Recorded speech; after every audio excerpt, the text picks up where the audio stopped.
Hello everyone. चलते हैं class में। जैसा कि हमारा क्लास का सिलसिला जारी है और सबसे पहले आप कैसे हैं? आई होप आप अच्छे होंगे और मैं भी अच्छी हूँ। बहुत अच्छी नहीं हूँ क्योंकि मैंने लास्ट मेरी क्लास नहीं हो पाई, मेरा गले में प्रॉब्लम होने की वजह से। और आज कोशिश कर रही हूँ कि क्लास अच्छे से कर पाऊँ, हालांकि मेरा गला साथ नहीं दे रहा है। तो चलते हैं क्लास में। लास्ट क्लास थी हमारी इंडियन यूनिवर्सिटीज़ कमीशन, जिसमें हमने हायर एजुकेशन पर बात की थी। हायर एजुकेशन जो कि इंडियन यूनिवर्सिटीज़ कमीशन 1902 में लॉर्ड कर्जन के द्वारा दिया गया था, और उसमें सजेशंस दिए थे कि हम कैसे एजुकेशन को डेवलप कर सकते हैं, क्या क्या चीज़ें उसमें और बेस्ट कर सकते हैं, वो उसमें उन्होंने सजेशंस दिए थे। आज का जो हमारा नेक्स्ट का टॉपिक है इंडियन यूनिवर्सिटीज़ एक्ट 1904। ये 1904 में आया ये कमीशंस। अब ये Lord Curzon governments prepared a bill based on suggestion and recommendation of the Indian Universities Commission। जो हमारा इंडियन यूनिवर्सिटीज कमीशन आया था 1902 में। ये वाला हमारा आया था कब? 1902 में। तो ये 1902 में आया था। इसी के सजेशन पर हमने आगे एक इसी के सजेशन पर आगे ये यहाँ पर लेके आए बिल, और इसमें जो भी सजेशंस दिए आगे, ये एक कहते हैं ना, इसी के जो ये था इंडियन यूनिवर्सिटीज कमीशन था, ये इसी के सजेशन जो इसमें दिए गए थे, जो भी इसमें रिकमेंडेशन दी गई थी, उसी के बेस पर एक यहाँ पर जो यहाँ की सीनियर थी उसमें एक विधेयक रखा गया, और उस विधेयक में ये बिल पास हुआ। क्या था? This bill was passed on 20 March 1904 and took the form of the Indian Universities Act। ये हो गया आपका इंडियन यूनिवर्सिटीज एक्ट के रूप में इसको पास किया गया। अब इसमें क्या मेन इन्होंने सजेशन दिए, क्या रिकमेंडेशन इसमें दी है, ये यहाँ पर देखेंगे क्या क्या इन्होंने यहाँ पर इसमें अपने सजेशंस दिए। फर्स्ट है, many important change were made by this act in the administrative judicial and other matters of Indian universities. मतलब इन्होंने जो भी आपकी इंडियन यूनिवर्सिटीज थी, इसमें आपका ये एडमिनिस्ट्रेशन, जो भी इसकी प्रशासनिक वो थी, वहाँ पर चेंज किए। जो भी इसकी कार्य क्षेत्र, जितना भी इसका एरिया था, वहाँ पर यहाँ पर इन्होंने इसके लिए सजेशंस दिए। यूनिवर्सिटीज़ के जितनी भी, चाहे एग्जामिनेशन सेल्स हो, करिकुलम सेल्स हो, और आपकी ये एडमिनिस्ट्रेटिव तो आ ही गया, और जो भी टीचिंग से रिलेटेड हो, टीचिंग ट्रेनिंग से रिलेटेड हो, यहाँ पर इन्होंने इसके लिए सजेशंस दिए। और फर्स्ट था इसमें फिक्स्ड नंबर एंड ड्यूरेशन। इसके लिए इन्होंने एक तो जो सीनियर्स के मेंबर्स होते थे उनको फिक्स किया, और उसका टाइम भी फिक्स किया। यहाँ पर जो चेंज किया इन्होंने, क्या किया था, the number of member of the senate. Senate क्या है? सीनेट है जो हम वहाँ की ब्रिटिश की पार्लियामेंट जो है, उसका हायर वो है, सदन है सीनेट। तो वहीं से ये आपके senate will be 50 and maximum 100 and they will not remain in office for life, but इन्होंने 50 टू मैक्सिमम 100 मेंबर्स के अकॉर्डिंग रिकमेंडेड किया। और जो ये मेंबर होते थे पहले, मतलब अगर एक बार आप सीनेट में चले गए तो लॉन्ग लाइफ आप मेंबर होते थे। लेकिन यहाँ पर चेंजेस किए, क्या यहाँ पर चेंजेस किए कि अब आपके जो ड्यूरेशन होगा सीनेट में रहने के लिए, वो ये देखिए, ये 5 years के लिए होगा। Will remain in office for only only 5 years। तो यहाँ पर इन्होंने ये रिकमेंडेशन दी कि आप सिर्फ 5 years के लिए मेंबर्स होंगे, 50 to 100 मेंबर्स होंगे, है ना। तो ये इनका एक तो क्वांटिटी मतलब निश्चित कर दी गई थी यहाँ पर, और इनका जो टाइम था वो भी यहाँ पर फिक्स किया गया था कि आप 5 years के लिए ही यहाँ पर रह सकते हैं। नेक्स्ट है syndicates were given legal recognition and universities teachers were give adequate representation in them। यहाँ पर जो कहा था कि सीनेट ही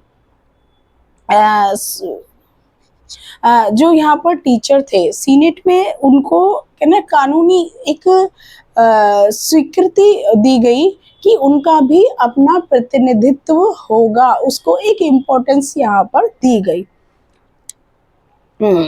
नेक्स्ट है the government was given the right to make amendment and change as per the need in the rules made by the governor general, and to approve them and to make it on rules if their rule were not made by the government journal in a timely manner.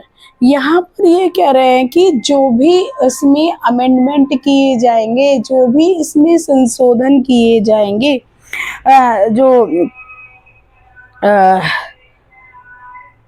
जो भी government के द्वारा जितनी भी संशोधन और परिवर्तन की जो स्वीकृति दी गई थी, अगर वो टाइम से नहीं हुए तो यहाँ पर इनको भी अपना राइट मिल गया था कि आप भी अपने आप रूल्स और वो जो है चेंज कर सकते हैं, अपने अकॉर्डिंगली आपको नियम बनाने का राइट यहाँ पर मिल गया था।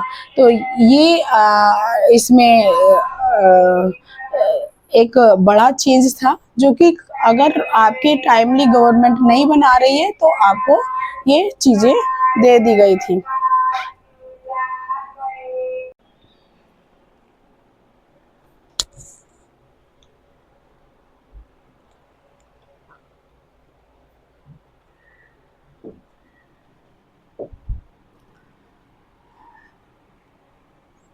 नेक्स्ट है the principle of electing the member of Senate।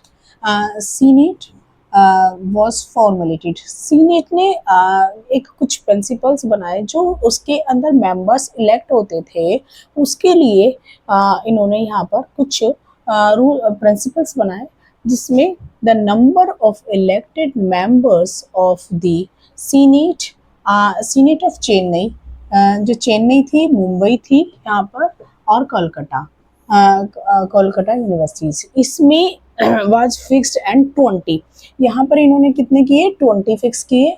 और जो अदर थी, and the number of election commissioner numbers of the senate of other universities was fixed at 15। यहाँ पर इन्होंने 15 मेंबर्स को फिक्स किया।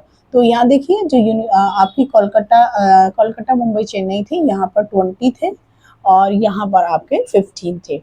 तो यहाँ पर इन्होंने इलेक्ट किए और इसके लिए कुछ प्रिंसिपल बनाए, उसी के थ्रू इन्हें जो भी इन्होंने प्रिंसिपल रखे, जो भी इनके रूल्स रेगुलेशन है, उसी के अकॉर्डिंगली इनको इलेक्ट किया गया।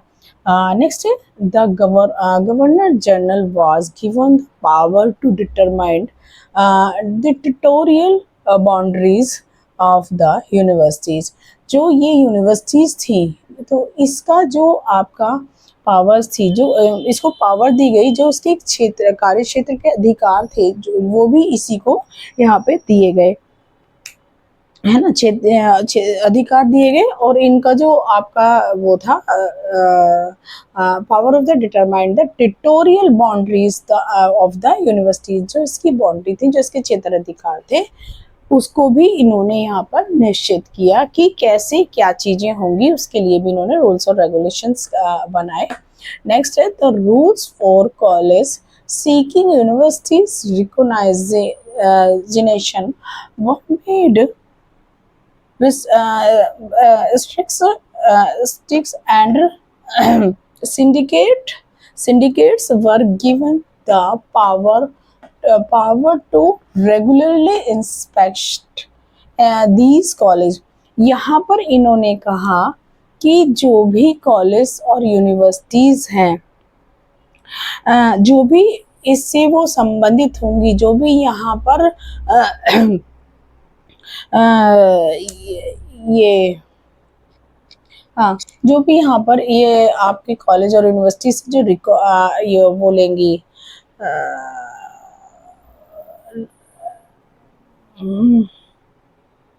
हाँ, जो भी यूनिवर्सिटीज से मान्यता दी जाएगी, जिनको भी उसको कॉलेज और यूनिवर्सिटीज को, उसका यहाँ पर जो ये सिंडिकेट्स है, इसको पावर दी गई कि ये रेगुलरली इंस्पेक्शन करेगा, रेगुलरली ये इंस्पेक्ट करके देखेगा कि क्या जो यहाँ पर यूनिवर्सिटी को जितने भी कॉलेजेस ने मान्यता दी, उसमें जो रूल्स और रेगुलेशन है ये प्रॉपरली चल रहे हैं या नहीं। रेगुलर इंस्पेक्शन उनका किया जाएगा कि कैसे उनकी एडमिनिस्ट्रेटिव चल रहा है, उसका इंस्पेक्शन किया जाएगा, कैसे उनकी कार्यशैली चल रही है उसका इंस्पेक्शन यहाँ पे किया जाएगा, और कैसे जो क्या क्राइटेरिया हैं जितने भी यूनिवर्सिटी से रिलेटेड कॉलेजेस हैं उनमें जो यहाँ पर इन्होंने रूल्स फिक्स किए थे वो प्रॉपरली उन्होंने इम्प्लीमेंट किए हैं या नहीं, वो सारा उस सब का इंस्पेक्शन या रेगुलर बेस्ड पे किया जाएगा। नेक्स्ट है the scope of work of the universities was expanded and apart from क्या, ये देखिए ये कंडक्टिंग एग्जाम, जो ये एग्जाम कराती हैं वो, it was the also given the right to do training, जो ट्रेनिंग कराती हैं उसके लिए, और यहाँ पर जो है आपका सर्चिंग वर्क, रिसर्च वर्क। तो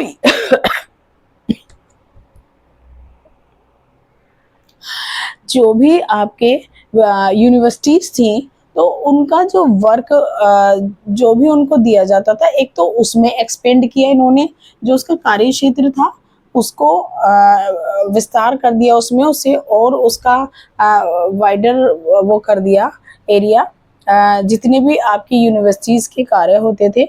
देन आपको जो एग्जाम कंडक्ट कराते थे और इसमें ये ट्रेनिंग देते थे और रिसर्च वर्क है ना, ये सबको भी इन्होंने इसको राइट दे दिया कि आप ये सब कराओगे और एक प्रॉपर तरीके से सिस्टमेटिक तरीके से ये चीजें सारे कराओगे। तो ये सारा इसका एक्सपेंड कर दिया इसका क्षेत्र को। तो यहाँ पर इन्होंने जो ये विधेयक पारित किया उसमें ये सारी चीजें जो हमारा क्या था, कौन सा विधेयक पास किया था, जो कि आपका 21 मार्च 1904 को किया था ये सीनेट में, ये था इंडियन यूनिवर्सिटीज एक्ट 1904।